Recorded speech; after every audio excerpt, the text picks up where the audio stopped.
परिचय। सूरज की किरणें जब धरती को छूती हैं और हवाएं पेड़ों के पत्तों से गीत गाती हैं, तब कहीं दूर एक गांव की कहानी जन्म लेती है।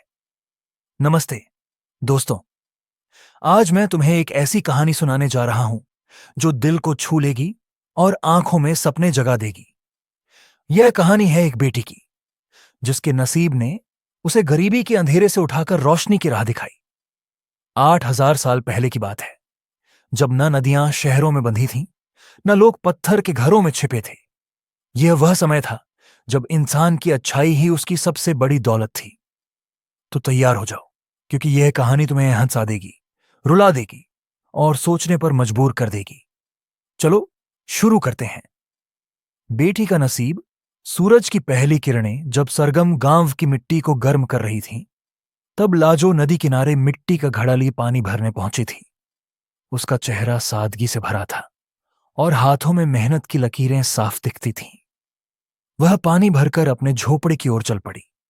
रास्ते में उसे दूर से एक बुजुर्ग आते दिखे। उनके चेहरे पर समय की झुर्रियां थीं और हाथ में एक लकड़ी का सहारा। जब वे पास आए तो उनकी थकी आवाज गूंजी, बेटी, मुझे थोड़ा पानी पिला दे। लाजो ने मुस्कुराते हुए कहा, हाँ बाबा, क्यों नहीं, ये लो, पी लो। उसने अपने घड़े को झुकाया और बुजुर्ग को पानी पिलाया। पानी पीकर बुजुर्ग ने उसे आशीर्वाद दिया, तेरा दिल सोने जैसा है बेटी। फिर वे आगे बढ़ गए। कुछ देर बाद लाजो अपने झोपड़े पहुंची। वहां उसने देखा कि वही बुजुर्ग उसके पिता रामधन के साथ एक पेड़ की छांव में बैठे थे। रामधन लाजो के पिता थे और बुजुर्ग का नाम था रत्नलाल, उनका पुराना दोस्त, जो पास के गंगा किनारे बसे गांव से आया था। सालों बाद दोनों की मुलाकात हुई थी।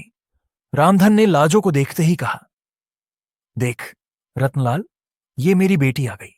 इसी की बात कर रहा था। बहुत समझदार है। मेरी गरीबी और इसकी मां के चले जाने ने इसका बचपन छीन लिया। आ बेटी, ये तेरे चाचा हैं, मेरे पुराने दोस्त। लाजो कुछ बोल पाती, इससे पहले रत्नलाल बोले, रामधन, तेरी बेटी में संस्कार भरे हैं। आज नदी पर इसी ने मुझे पानी पिलाया। कोई और होता तो पहले मेरी पहचान पूछता, फिर पानी देता।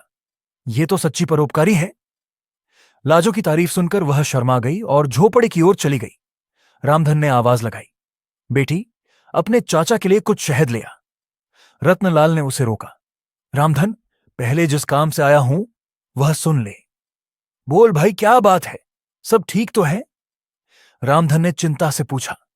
रत्नलाल ने गंभीर होकर कहा, मैं अपने बड़े बेटे के लिए तेरी बेटी का हाथ मांगने आया हूं। हमारी दोस्ती को अब रिश्तेदारी में बदल दें। यह सुनकर रामधन का चेहरा खुशी से चमक उठा। बात तो अच्छी है, तेरा बेटा हो तो मैं तैयार हूं, पर भाई, मेरी हालत तुझे पता है। मैं तो गरीब हूं और तू गंगा किनारे का बड़ा साहूकार। रत्नलाल बोले, चिंता मत कर, मेरे बेटे के लिए कई बड़े घरों से रिश्ते आए, पर मुझे ऐसी बहू चाहिए जो संस्कारों वाली हो। वह मैंने तेरी बेटी में देख लिया। तू हां कर दे, बाकी सब मैं संभाल लूंगा। रामधन ने तुरंत हां कर दी। ऐसा रिश्ता कौन ठुकराएगा? लाजो झोपड़े के पीछे छिपकर यह सब सुन रही थी। रत्नलाल ने खुशी से कहा, अब बात पक्की हुई, जल्दी से शहद ला, मुंह मीठा करें। रामधन ने लाजो को बुलाया।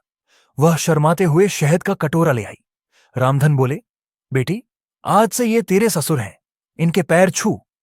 लाजो ने जल्दी से पैर छुए और वापस भाग गई। रत्नलाल ने कहा, मेरा बड़ा बेटा सत्यम मेरे खेत और व्यापार संभालता है, छोटा बेटा वंशगांव की देखभाल करता है। सत्यम ने कहा, पिता, आप जो ठीक समझें वही करें। रामधन बोले, ऐसी संतान बड़े नसीब से मिलती है। मेरे तो भाग खुल गए। मैं हमेशा सोचता था कि इस बेटी को कौन अपनाएगा। रत्नलाल ने तसल्ली दी, अब चिंता छोड़, मैं सब इंतजाम करूंगा, अब चलता हूं। वह अपने गांव लौट गया। रामधन ने लाजो से पूछा, बेटी, तू इस रिश्ते से खुश तो है ना? लाजो बोली, पिताजी, मेरे जाने के बाद आपका ख्याल कौन रखेगा? मैं नहीं चाहती ये रिश्ता। रामधन ने समझाया, बेटी, मैं अपना ध्यान रख लूंगा। ऐसा रिश्ता बड़े नसीब से मिलता है। रत्नलाल का घर सुखी है, तुझे वहां कोई तकलीफ नहीं होगी। कुछ दिन बाद गंगा किनारे से दो लोग आए। उन्होंने शादी का शुभ मुहूर्त बताया और चले गए। रामधन तैयारियों में जुट गया। उसने अपने खेत को साहूकार के पास रखकर बेटी के लिए फूलों की माला, नए वस्त्र और शहद जुटाया।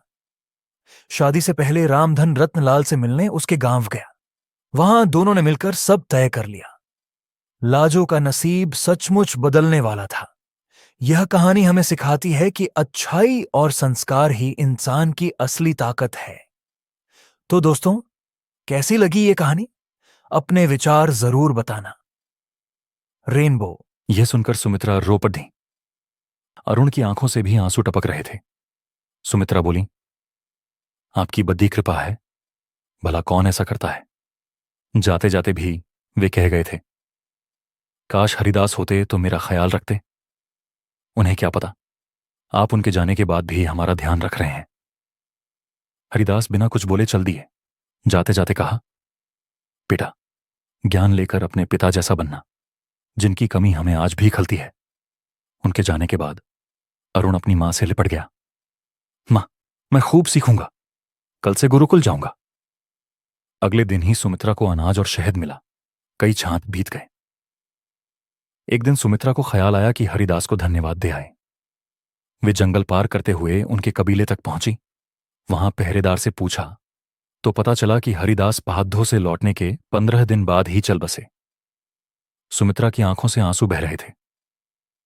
क्या वे सिर्फ हमारा भला करने आए थे या अपना कर्ज चुकाने? यही सोचते हुए वह घर लौट पड़ी। उसके बाद भी हर चाहत अनाज आता रहा। अरुण का ज्ञान बढ़ता गया। जब भी सुमित्रा अनाज लेती, उनकी आंखें नम हो जाती।